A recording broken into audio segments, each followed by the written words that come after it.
The Notebook boarded the downtown F train at 8:07 on an amber-lit Tuesday, slipping from a cardigan pocket and settling onto the scuffed plastic seat like a quiet stowaway. It was no bigger than a paperback, its burgundy cover worn at the corners, elastic loops stretched loose from years of use. No name, no address, just a linen ribbon peeking from the pages, and the faint smell of cedar shavings.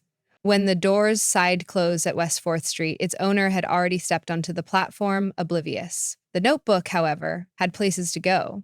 Marisol Perez was first to notice it. She was a cleaning supervisor for the Parks Department, traveling downtown to an early shift. 48, with an ankle still tender from last winter's slip-on black ice, she preferred to stand near the doors to avoid elbowing commuters with her broom handle. But on this particular morning, the train was half empty. So she sat and saw the lone notebook lying beside her. She hesitated before picking it up. Finding lost things was a peculiar risk. Deliver them to the MTA office, and they disappeared forever. Pocket them, and guilt lingered like stubborn perfume. Still, Marisol had always believed objects carry instructions if one listens closely, and the notebook's silence seemed less like secrecy than invitation. She opened to the first blank page. Halfway down, written in a spidery blue hand, was an unfinished sentence. "I only meant to tell you that." Below it, nothing, no period, no next line. The sentence waited, half alive. Marisol's English was serviceable yet shy, more used to inventory lists than confessions. Even so, the dangling words stirred her. She rummaged in her purse for the ballpoint she kept clipped to a grocery receipt, and after a deep breath, wrote, "I still remember the orange on your fingertips the day we planted the jacaranda." Then, without thinking, she started a new line, paused, and left it hanging. If the morning could taste like anything, it would taste like... The train braked at Delancey. She slipped the notebook onto the neighboring seat and hurried to the doors, cheeks warm. Somewhere in the tunnels, the unfinished thought glimmered, waiting for its next voice. That voice arrived 4 stops later in the form of Devin Lee, a junior copywriter whose earbuds shielded him from the world's requests. He sat, scrolling, until the burgundy cover caught his eye and curiosity trumped caution. Inside, he found the paired sentences, one complete, one open, like arms mid-embrace. The intimacy of stranger to stranger startled him. He looked around. No phones pointed at him, no prank at play. So he uncapped a Sharpie and wrote quickly, instinctively. It would taste like the very first mango, sucked to the seed on a humid fire escape in Queens. He let the ink dry, then started a fresh line, leaving it unstitched. When the city exhales after rain, the buildings seem to Astoria Ditmars was his stop. Devin tucked the notebook beside a student's physics textbook and vanished into the crowd, heart hammering as though he'd committed graffiti on the moon. The notebook learned to travel light. It passed from lap to lap. A nursing student returning from night clinicals, a saxophonist who practiced fingering scales on invisible brass, a retired doorman savoring the new freedom of aimless afternoons. Each found an unfinished phrase, each completed it, each offered a fresh fragment in return. The pattern etched itself deeper than ink, receive, respond, release. By the time the sun folded into Thursday evening, the notebook was a braided river of voices, broken, mended, broken anew. Only a few pages past the midpoint did someone finally flip backward to examine what had come before. That someone was Detective Lena Mather, heading home after a 12-hour shift shadowed by paperwork. She sat, stretched her tired knees, and discovered the notebook between 2 priority email envelopes abandoned on the seat. Curiosity overtook protocol. She began to read from the beginning, line after line. "I only meant to tell you that. I still remember the orange on your fingertips the day we planted the jacaranda. If the morning could taste like anything, it would taste like the very first mango, sucked to the seed on a humid fire escape in Queens. When the city exhales after rain, the buildings seem to break out in goosebumps of light, like lovers just after laughter. The alternating fonts, blocky capitals, graceful loops, hurried scrawl wove a single fabric." Lena turned page after page, forgetting to blink. She felt as if she were eavesdropping on all of New York's whispered wishes at once. The experience was at once unsettling and holy. At Jackson Heights, she reluctantly stood. Instead of returning the book to the seat, she carried it home, intending to review it further, maybe locate its origin. But that night, each time she laid it on the coffee table, an unfinished line tugged at her until she completed it, then offered another half-thought as pledge. By dawn, she understood. The notebook couldn't be owned. It could only be carried forward. She brought it back to the train and left it on a bench, lighter than she'd felt in months. Word of the notebook spread not through hashtags or bulletins, but through a subtler, older network, the mouth-to-ear breeze of New York conversation. A barista at Columbus Circle told a poet who told a bike messenger who told two elderly sisters on their way to Aquazumba. If you see a maroon notebook, they began saying, finish what it started. Meanwhile, the poem grew. Pages filled, then margins, then the inside back cover. Sometimes a writer added a sketch, a pigeon wearing headphones, a fire hydrant sprouting tulips, a heartbeat skyline. On one particularly roady Friday, a group of teenagers commandeered an entire stanza, layering neon gel pen phrases over black ink until the lines shimmered like oil slicks. Yet the pattern endured. No matter the mood, each participant honored the rule of response and gift, as though the notebook taught manners without ever speaking. When the first notebook finally filled to its last fiber, a city planner named Arturo Sandoval was the one holding it. He counted 27 finished pages, 212 contributors, and felt a panic like sudden silence. What now?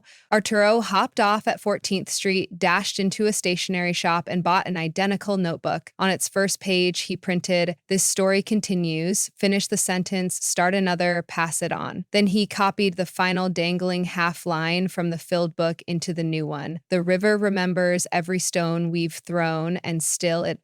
He carried both books uptown, the originally delivered to the New York Public Library's main branch, leaving it anonymously at the information desk with a note, "Archive this." The new volume rode the 2 train before lunchtime. Like spores in spring, more notebooks appeared. Stationery shops reported spikes in sales of burgundy moleskins. By June, commuters might spot 3 in a single car, each at varying stages of completion, each humming with potential.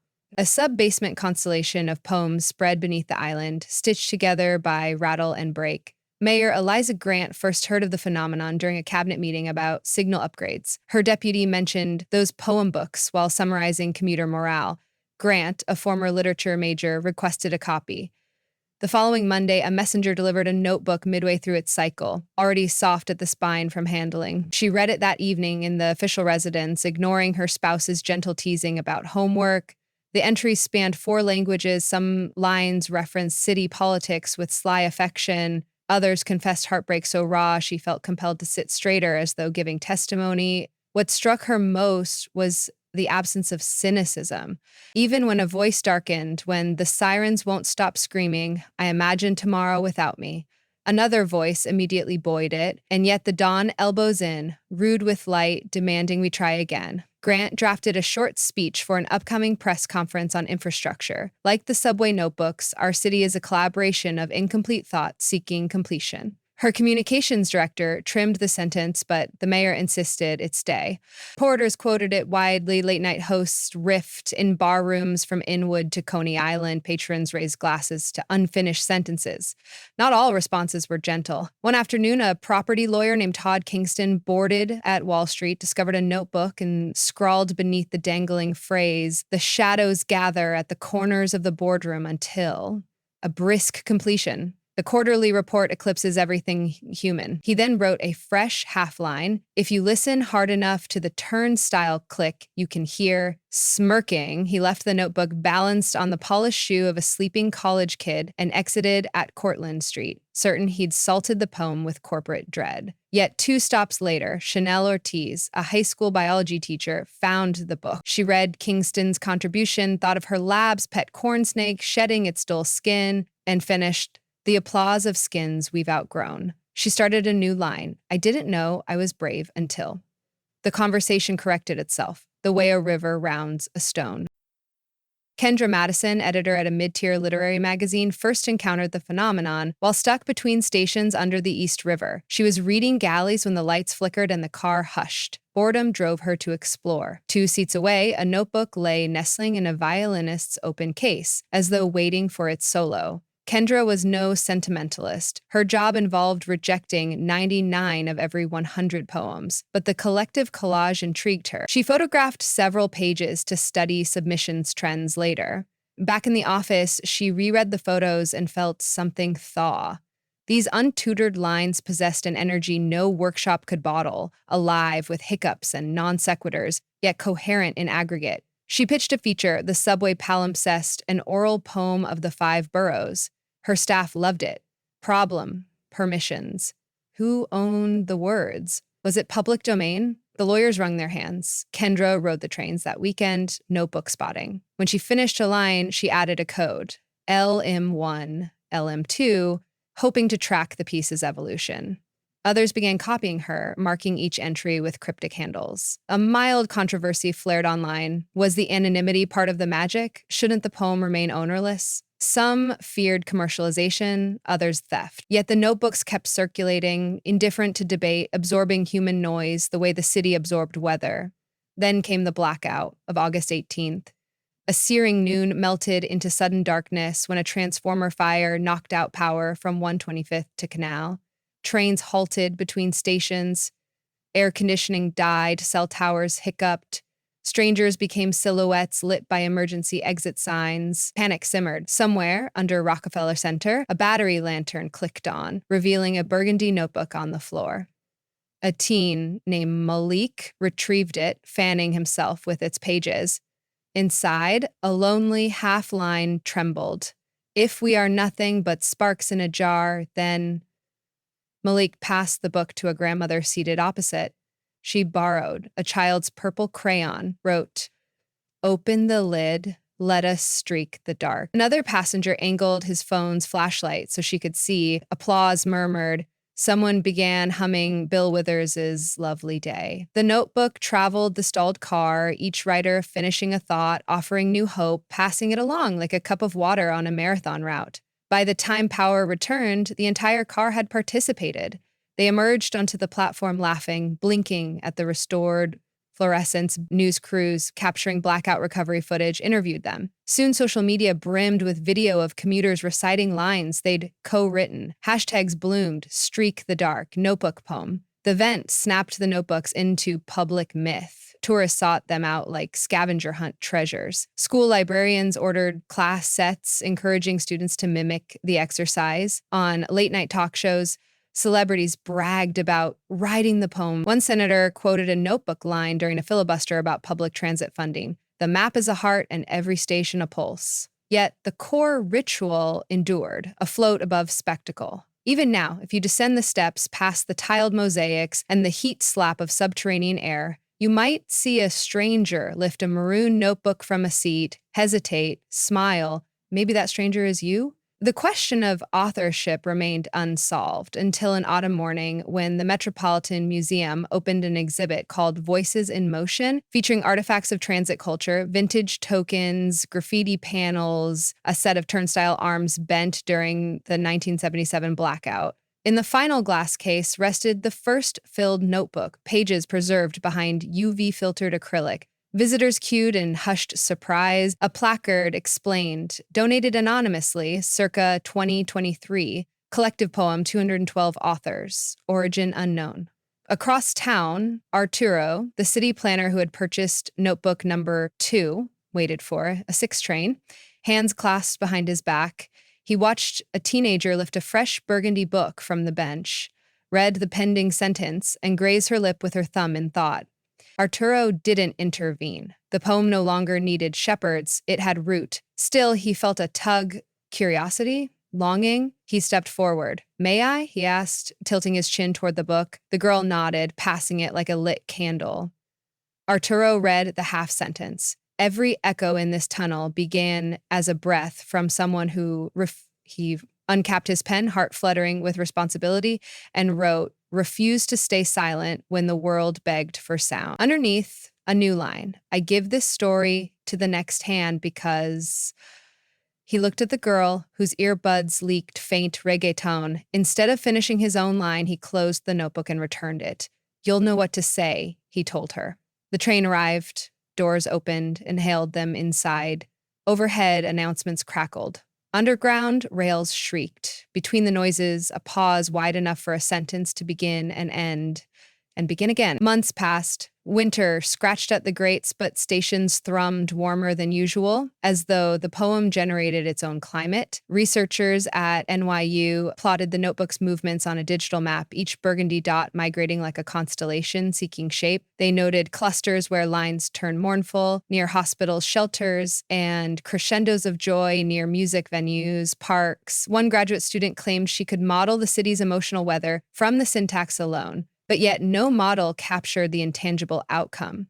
Commuters stood a little differently now, shoulders perhaps an inch less guarded. On platforms, strangers lent pens without being asked. If someone muttered, "Finish this line for me," half the car obliged. The notebooks had not solved housing crises or cleaned the Hudson, but they had retuned the frequency of daily life, adjusting the city by a half note toward harmony.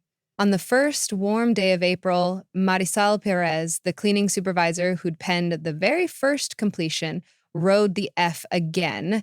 She'd heard rumors of the museum display, but hadn't visited, uncertain she'd be brave enough to see her orange-fingered memory pinned beneath glass. She preferred the living version, the one still blooming under strangers' hands. At Carroll Street, a notebook slid across the bench toward her, shunted by the train's lurch.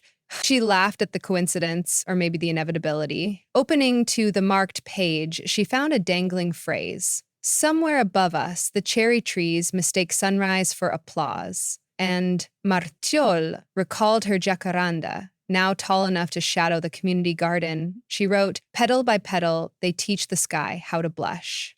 She began a new line, but paused. The doors opened. A breath of fresh river air entered the car. A young man in a Parks Department intern jacket eyed the notebook with shy longing. Marisol held it out.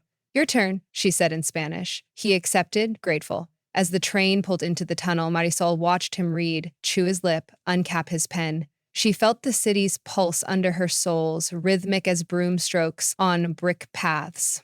Above, unseen, cherry blossoms dazzled a sky that had learned to color itself from the ink of commuters. The notebook traveled on, sentence by sentence, ownerless and unstoppable, as integral to the city's metabolism as steam vents and corner bodegas. And the poem never finished, never perfect, continued to braid voices, to streak the dark, to open lids and release sparks, reminding millions who rushed through the tunnels that they too were authors in waiting, a chorus of half-lines longing for response. Down there, beneath the roar and clatter, the city was listening.